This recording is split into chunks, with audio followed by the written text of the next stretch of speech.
श्री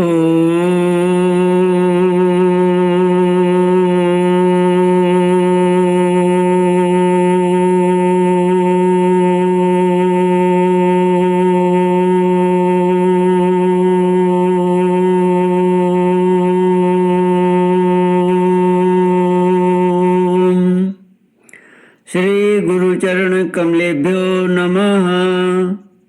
श्री गणेशाय नमः। श्री सरस्वती नमः।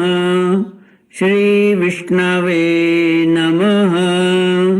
श्री कृष्ण गोविंद हरे मुरारे, हे नाथ नारायण वासुदेव।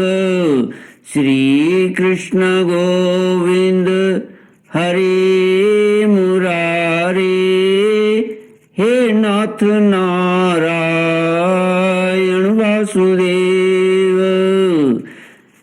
हे नाथ नारायण वासुदेव, हे नाथ नारायण वासुदेव।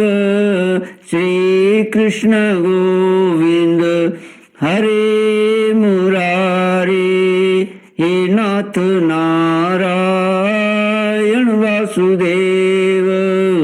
श्री कृष्ण गोविंद हरे मुरारे, हे नाथ नारायण वासुदेव। ओम नमो भगवते वासुदेवाय। ओम नमो भगवते वासुदेवाय। ओम नमो भगवते वासुदेवाय। ओम नमो भगवते वासुदेवाय। ओम नमो भगवते वासुदेवाय। ओम नमो भगवते वासुदेवाय।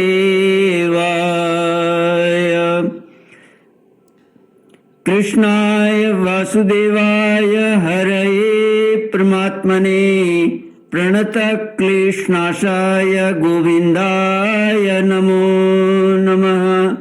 कृष्णाय वासुदेवाय देवकी नंदनाय च नंदगोपकुमाराय गोविन्दाय नमो नमः।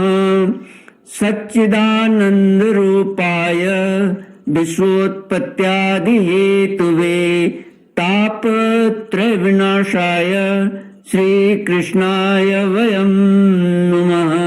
सच्चित आनंद स्वरूप परमात्मा जो सृष्टि के उत्पत्ति पालन और श्रृंगार करता है तथा जीवों के आध्यात्मिक आदि दैविक आदि भौतिक तापों को नष्ट करने वाले हैं, अर्थात जीवों के मानसिक शारीरिक और भौतिक दुखों को दूर करने वाले हैं, उन श्री कृष्ण भगवान को हम नमस्कार करते हैं। श्री कृष्ण गोविंद हरे मुरारे, हे नाथ नारायण वासुदेव। श्रीमद् भागवत 10वां स्कंध अथ 16वाध्याय। श्री शुक उवाच विलोक्य दूषितां कृष्णां कृष्ण कृष्णाहिना विभु तस्या विशुद्धिं मन्विच्छन् सर्पं तमुदवासयत्। राजोवाच कथमन्तर्जले गाधे न्यगृह्णाद् भगवान् हिम् सवे बहुयुगावासं यथासीद विप्र कथ्यताम्। श्रीमद् भागवत 10वां स्कंद 16वां अध्याय। काल्य पर कृपा। श्री सुखदेव जी कहते हैं, परीक्षित, भगवान श्री कृष्ण ने देखा कि महाविषधर कालिय नाग ने यमुना जी का जल विषैला कर दिया है। तब यमुना जी को शुद्ध करने के विचार से उन्होंने वहां से उस सर्प को निकाल दिया। राजा परीक्षित ने पूछा, ब्राह्मण, भगवान श्री कृष्ण ने यमुना जी के अगाध जल में किस प्रकार उस सर्प का दमन किया? फिर कालिय नाग तो जलचर जीव नहीं था, ऐसी दशा में वह अनेक युगों तक जल में क्यों और कैसे रहा, सो बताइए। ब्रह्म स्वरूप महात्मन, भगवान अनंत हैं। वे अपनी लीला प्रकट करके स्वच्छंद विहार करते हैं। गोपाल रूप से उन्होंने जो उदार लीला की है वह तो अमृत स्वरूप है। भला उसके सेवन से कौन तृप्त हो सकता है? श्री सुखदेव जी ने कहा, परीक्षित, यमुना जी में कालिय नाग का एक कुंड था। उसका जल विष की गर्मी से खौलता रहता था, यहाँ तक कि उसके ऊपर उड़ने वाले पक्षी भी झुलस कर उसमें गिर जाया करते थे।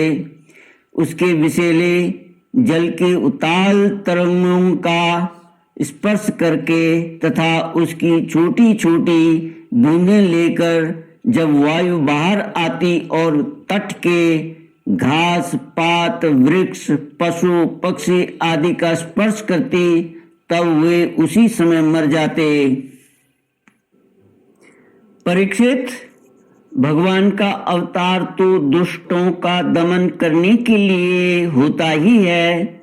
जब उन्होंने देखा कि उस सांप के विष का वेग बड़ा प्रचंड भयंकर है और वह भयानक विष ही उसका महान बल है तथा उसके कारण मेरी विहार का स्थान यमुना जी भी दूषित हो गई हैं, तब भगवान श्री कृष्ण अपनी कमर का फेंटा कसकर एक बहुत ऊंचे कदम के वृक्ष पर चढ़ गए और वहां से ताल ठोंक कर उस विषैले जल में कूद पड़े।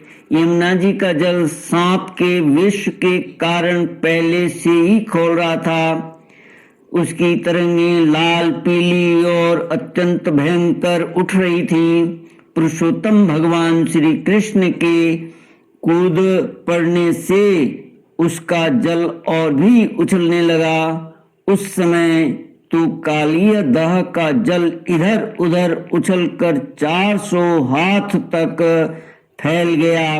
अचिंत्य अनंत बलशाली भगवान श्री कृष्ण के लिए इसमें कोई आश्चर्य की बात नहीं है।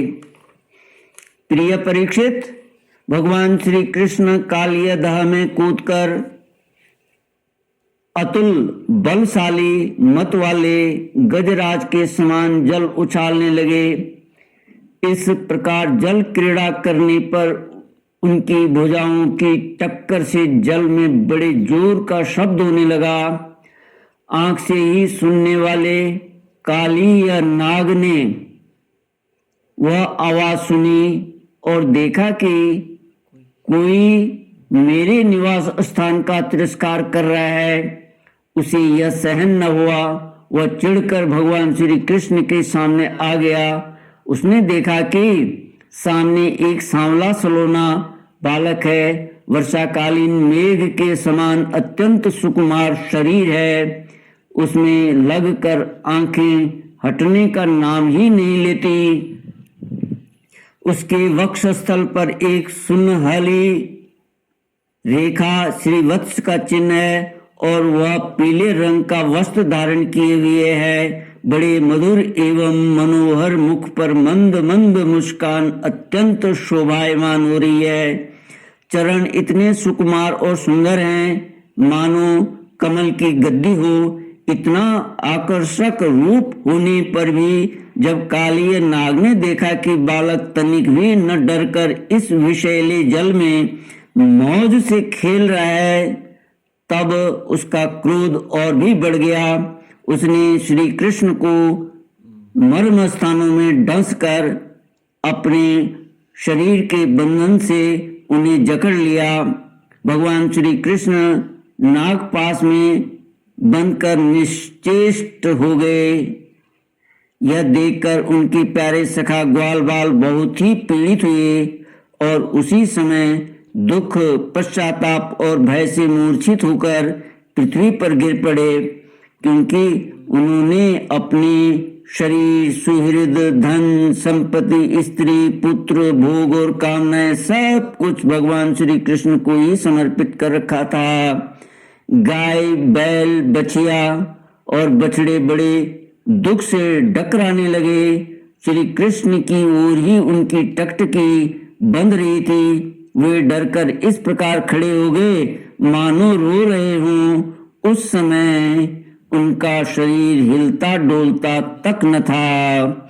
श्री कृष्ण गोविंद हरे मुरारे, हे नाथ नारायण वासुदेव। इधर व्रज में पृथ्वी, आकाश और शरीरों में बड़े भयंकर भयंकर तीनों प्रकार के उत्पात उठ खड़े हुए, जो इस बात की सूचना दे रहे थे कि बहुत ही शीघ्र कोई अशुभ घटना घटने वाली है। नंद बाबा आदि गोपों ने पहले तो उन अशकुनों को देखा और पीछे से यह जाना कि आज श्री कृष्ण बिना बलराम के ही गाय चराने चले गए। वे भय से व्याकुल हो गए। वे भगवान का प्रभाव नहीं जानते थे, इसलिए उन अशकुनों को देखकर उनके मन में यह बात आई कि आज तो श्री कृष्ण की मृत्यु ही हो गई होगी। वे उसी क्षण दुख, शोक और भय से आतुर हो गए। क्यों न हो, श्री कृष्ण ही उनके प्राण, मन और सर्वस्व जो थे। प्रिय परीक्षित, व्रज के बालक, वृद्ध और स्त्रियों का स्वभाव गायों जैसा ही वात्सल्यपूर्ण था। वे मन में ऐसी बात आते ही अत्यंत दीन हो गए और अपनी प्यारी कन्हैया को देखने की उत्कट लालसा से घर द्वार छोड़कर निकल पड़े।